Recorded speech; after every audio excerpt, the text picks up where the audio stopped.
Hi Andy, thanks for making contact and sending some swing footage across for me to do an online review. Just had a quick glance at it yesterday and I'm looking forward to seeing this progress. I feel quite rapidly over the coming weeks. Just a couple of things. I've got Charlie Wee down on the bottom screen, down the line, face on, for some comparisons. What I'd like to see you change at setup initially is I would like to see the right foot turned out just a little bit more, and the feeling that the right knee is out a little bit more as well. You can see there that that right knee is kinked in quite substantially when we view it from face on. So a little bit of a repositioning of the right knee. As we see here with Charlie, we've got both feet turned out about 20 degrees, and then we've got the knees turned out, let's say 10 degrees, just slightly less than the feet. So both feet out, both knees out would be a starting point for your setup when viewed from face on. I think the grip's great. I think the posture's really nice. You could maybe drop the handle of the club a little bit. You know, if we do a line up there, we can see that it's slightly above the belt line. As a baseline, I'd like to see it more on the belt line. Now I know, you know, if you've read the book, you've been studying things online, people talk about raising the handle to encourage a little bit more of a draw. That can also be done through impact. So initially, I'd like to see you set up with the butt of the club drop down a little bit more so that it's pointing at your belt line. And also the eyes position slightly different. You can see here that the eyes are looking outwards. So rather than the eyes looking in this sort of area, excuse the second arrow, we'd like to see the eyes tilted down slightly more. The eyes tilted down slightly more repositions the back of the neck, affects the posture, and makes it much easier to make a centered turn and get the left shoulder working down from P1 to P2. So initially we've got a slightly lower handle that's set up. We're going to reposition the eyes so that they're tilted down a little bit more, looking at the golf ball as opposed to out in front of the golf ball, out here. So eyes down, chin down a little bit if you will, handle down a little bit as well. And when you're viewing your swing on video, if you know you've got this right, because you can see here with Charlie Wee that, and you'll see this with all the S&T players, that the base of the neck is on a slightly more level angle than the base of the back. And you can see with yourself is we've got base of the back very upright, base of the neck very upright as well. So chin down, eyes down to the ball, handle dropped a little bit, and right foot turned out a little bit more, but more importantly, get the right knee turned out a little bit more. We then talked, or you then mentioned about the club rolling behind. You can see there that the shaft does roll under quite quickly during the takeaway. It does the same on this. I know these are two different outcomes with your shot, but you can see there that the mechanics are predominantly the same. Hands are tracing an inward path, which is nice. I'm just going to play this. Quick glance at that, right. So what we see with Charlie here is we see the left shoulder working down and across.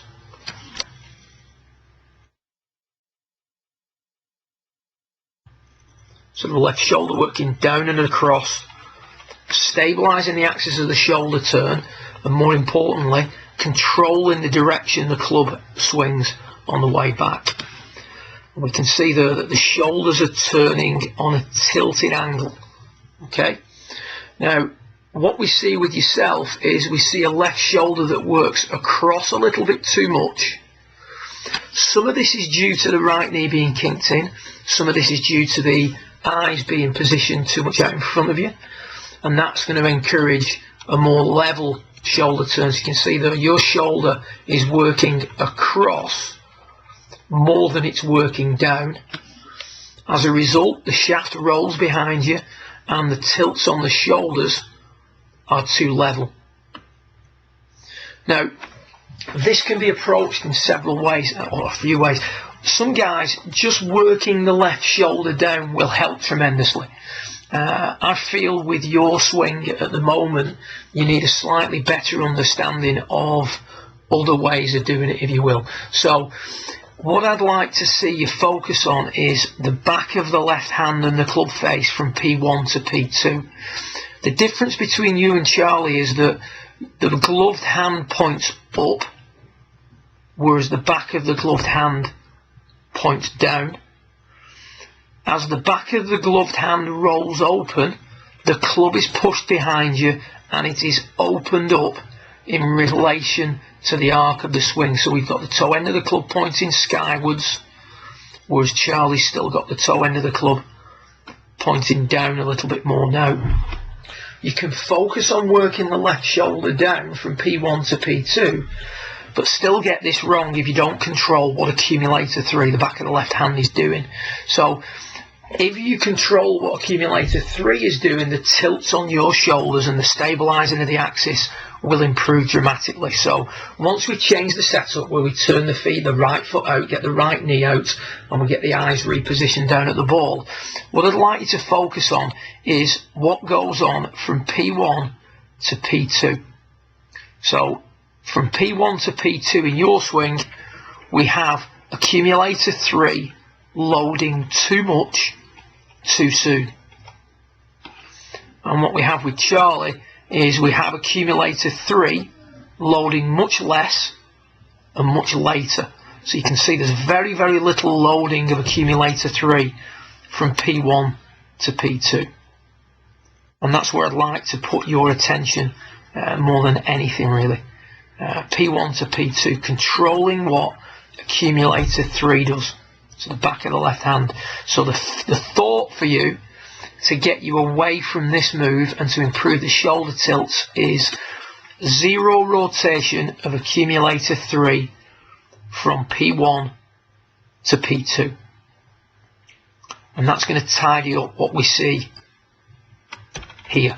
Whenever you're manipulating the club face in relation to the plane of the swing, the arc of the swing, then you're going to get some erratic shots, because if you don't re-rotate accumulator 3 now in the downswing, the likelihood is that you're going to hit this ball straight right. If you roll accumulator 3 too fast, you're going to hit a lot of pulls and pull hooks. So we've got accumulator 3 rolling out of control during the time and space of your swing, and that's going to create a lot of chaos through the hitting area rather than a quiet hit that we're looking for. So that's one problem that we've got. The other issue I've got, I mean, we've moved off the ball slightly there, but we've just given you the reason why, largely because of what you do from P1 to P2. The other issue I've got is how eager you are to throw this club at the golf ball. You can see there that the hands start to release too soon. The hands are being pushed away from the right shoulder. The wrists are being unhinged.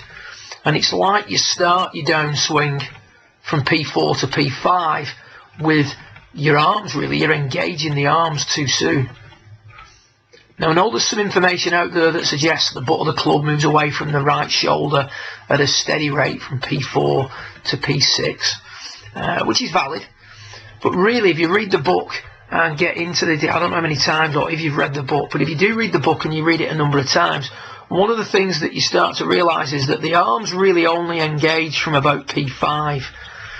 The arms are brought down from P4 to P5 largely by the linear movement of the lower body, so the left knee moving forward, that getting the hips to slide, that starts the body to unwind and in turn brings the arms down. So you can see as that happens, as the body is moving forward with the arms doing very little, the wrists actually start to load more and the radius of the swing gets tighter from P4 to P5. Rather than expanding from P4 to P5.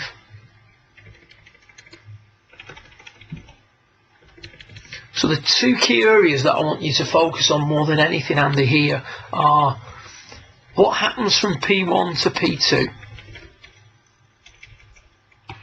And that should be, your key thoughts are 0 rotation of accumulator 3 from P1 to P2, which is what we see here with Charlie Wee on the bottom left. And then what we want to concentrate on doing is how to initiate the downswing. So the thought process here, and you need to spend a little bit of time working on this, I would say more than anything when you're not hitting golf balls, so in front of a mirror or as part of your practice swing routine, the feeling in the downswing is to go from P4 to P5 using the lower body, not the arms. So left knee moves forward, leaves the arms where they are. That would be the feel. The arms, as the left knee moves forward, the arms will be brought down into position. So from P4 to P5, left knee moves down and forward. So it's making this sort of move.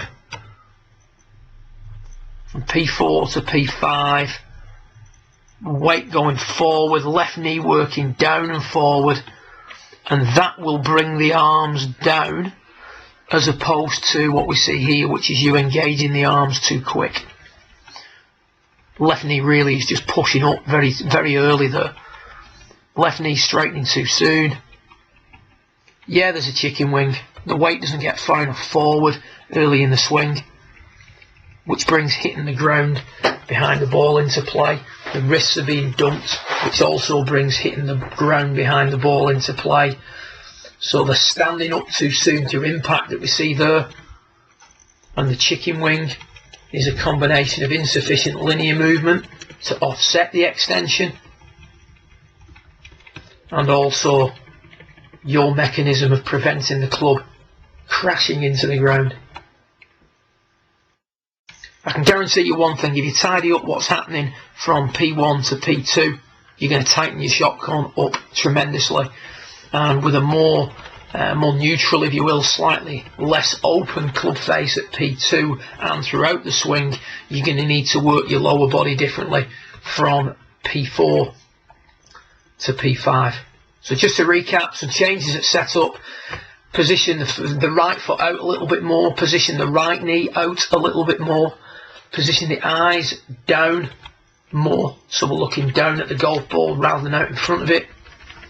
And then during the golf swing, we want to focus on 0 rotation of accumulator 3 from P1 to P2,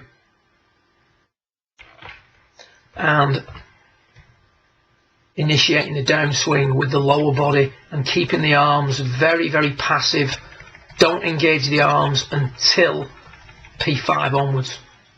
So it's the downward and forward movement of the left knee that sets off the chain reaction in the hips and the shoulders that brings the arms down into P5 without compromising the wrist condition as we're coming down. So good luck with it. I hope this helps. If you have any questions, like I said on the email, feel free to send them across.